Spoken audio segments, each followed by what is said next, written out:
দর্শক, প্রথম দেখাই মনে হতে পারে নোংরা ময়লার ভিতরে কোনো গুপ্তধন কিংবা কোনো অমূল্য রতন খুঁজছে, কিন্তু বিষয়টা কিন্তু তা নয়।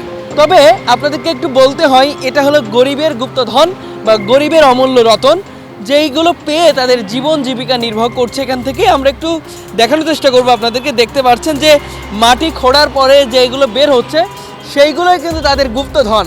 এখন বলতে পারেন আসলে তারা কি গুপ্তধন বা কি অমূল্য রতন খুঁজছে এখানে। এগুলো হলো আপনাদেরকে একটু দেখাই।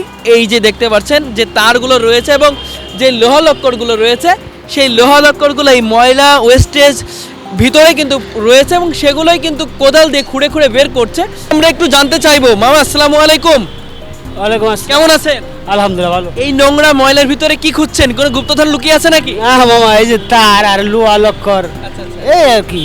এই যে তার, আমি বলছিলাম এখানে কোনো গুপ্তধন বা কোনো অমূল্য রতন কিন্তু নাই, তবে তারা খুঁজছে কিছু লোহা, কিছু তার, যেগুলো দিয়ে সামান্য অর্থ উপার্জন হচ্ছে তাদের।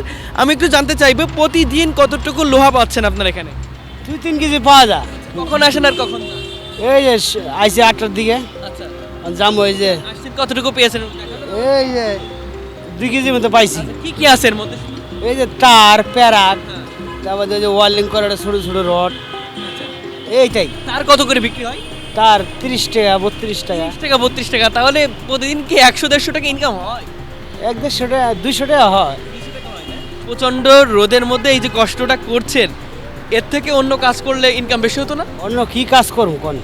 রিক্সা চালালে রিক্সা চুরো লয়ে জায়গা, দোকানদারি করলে কাস্টমার নাই, ব্যবসা বাণিজ্য নাই, কেমনে চলবো? এই টুকটাক করে এই যে লোহা লক্কর বাচ্চা বুচ্চা, এই আর কি টুকটাক চলি। দর্শক, আমরা একটু সামনে যাব, তার কাছেও জানতে চাইবো আসলে তিনি কি খুঁজছেন। আমরা দেখতে পাচ্ছি সবাই কিন্তু একসাথে এই লোহা লক্কর বা তারগুলো খুঁজছে। আমি একটু জানতে চাইবো, আসসালামু আলাইকুম। ওয়ালাইকুম সালাম। কি খুঁজছেন? এই লোহা লক্কর লোহা লক্কর খুঁজছেন, পেয়েছেন কিছু? কিছু পাইছি, তার মার পাইছি। আচ্ছা আচ্ছা, দেখি আসলে কিভাবে খুঁড়েন, আপনাদেরকে একটু দেখাই। দর্শক, দেখতে পাচ্ছি এই যে হাতে মনে হচ্ছে কিছু পেয়েছে। দেখেন, দেখান তো এটা কি। এটা কি লোহা নাকি? লোহার তারের। এই জিনিসগুলোই তারা কিন্তু খুঁজছে। এগুলো খোঁজার পরে যা ইনকাম হচ্ছে সেটাতেই তাদের পরিবার চলছে এবং প্রতিদিন সকাল থেকে বিকাল পর্যন্ত তারা এখানে শ্রম দিচ্ছে। তবে তাদের নিজেদের জন্যই শ্রম দিচ্ছে। তবে কতটুকু বা ইনকাম হচ্ছে বা কতটুকুই বা লোহা পাচ্ছে সেটাই কিন্তু দেখার বিষয়। প্রতিদিন কয় টাকা ইনকাম হচ্ছে এখান থেকে? 200, 300, 4 কেজি, 5 কেজি, 6 কেজি। কোথা থেকে আসছে? আমি এখানেই থাকি। আর পরিবারে কে কে আছে? পরিবার ছেলে মেয়ে আছে, বাচ্চার মাও আছে। দর্শক, আমি ঠিক যেমনটি বলছিলাম আপনাদেরকে যে এখানে এই মানুষগুলো কি পরিশ্রম করছে এবং বিনিময়ে আসলে কয় টাকা পাচ্ছে। আপনারা দেখেন যে কি পরিশ্রম করা লাগছে। এই প্রচণ্ড রোদ, চারিদিকে রোদে মনে হচ্ছে যেখানে টিকা যাচ্ছে না। তবে তারা আসলে একটুর জন্য বিশ্রাম করছে না। প্রতিটা সময় কিন্তু কোদাল দিয়ে এই ময়লা নোংরা ছড়িয়ে যাচ্ছে এবং যা পাচ্ছে সেগুলোই কিন্তু দিয়ে বিক্রি করার পরে যা ইনকাম হচ্ছে সেটা দিয়ে তাদের পরিবার চলছে। মামা, আজকে কতটুকু পাবেন মনে করছেন? 2 কেজির মতো পাইছি। আচ্ছা, কারণ বাকিটা আল্লাহ পাকের ইচ্ছা, কতটুকু পাই। পরিবারে কে কে আছে? পরিবারে 2 ছেলে 1 মেয়ে আর আমরা 2 জন। প্রথম থেকে তো সবাই মনে করছিল আপনারা কোনো গুপ্তধন খুঁজছেন। আসলে বিষয়টা কি বলুন তো?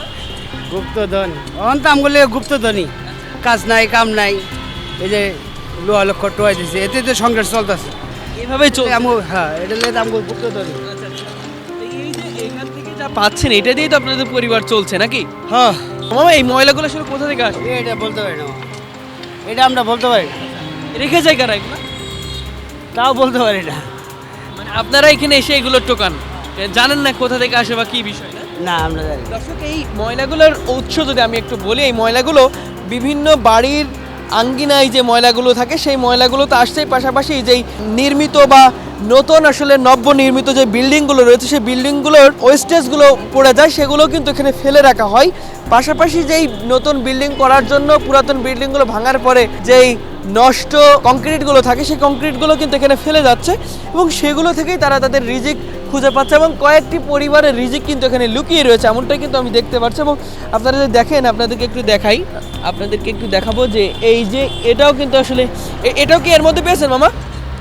এটা কোন জায়গায় পেলেন? মাটির ভিতরে পাইছিলেন না? দর্শক, এই রডটা কতটুকু হতে পারে ওজন?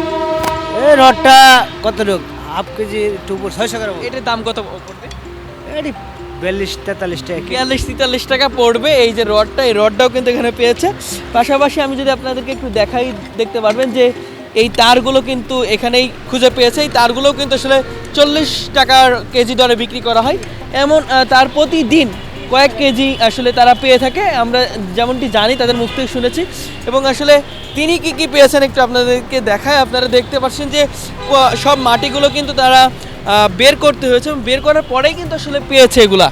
আমি একটু দেখাই আপনাদেরকে, এই যে এই রডগুলো কিন্তু এখানে পেয়েছেন তিনি, এবং এগুলো দিয়েই কিন্তু তাদের পরিবার সংসার চলছে। এবং আমরা কিন্তু প্রথমে বলেছিলাম দর্শক, কোনো গুপ্তধন বা কোনো অমূল্য রতন খুঁজছে, তবে এখানে কিন্তু গরিবের গুপ্তধনই আসলে লুকিয়ে রয়েছে। আর চেষ্টা করেছি যে এই জায়গা থেকে এই মানুষগুলোর জীবন কাহিনী তুলে ধরার জন্য। আবারও দেখা হবে, সেই পর্যন্ত সবাই ভালো থাকবেন, সুস্থ থাকবেন, সকলের সুস্বাস্থ্য কামনা করে এখানে বিদায় নিচ্ছি। সবাইকে আল্লাহ হাফেজ, আসসালামু আলাইকুম।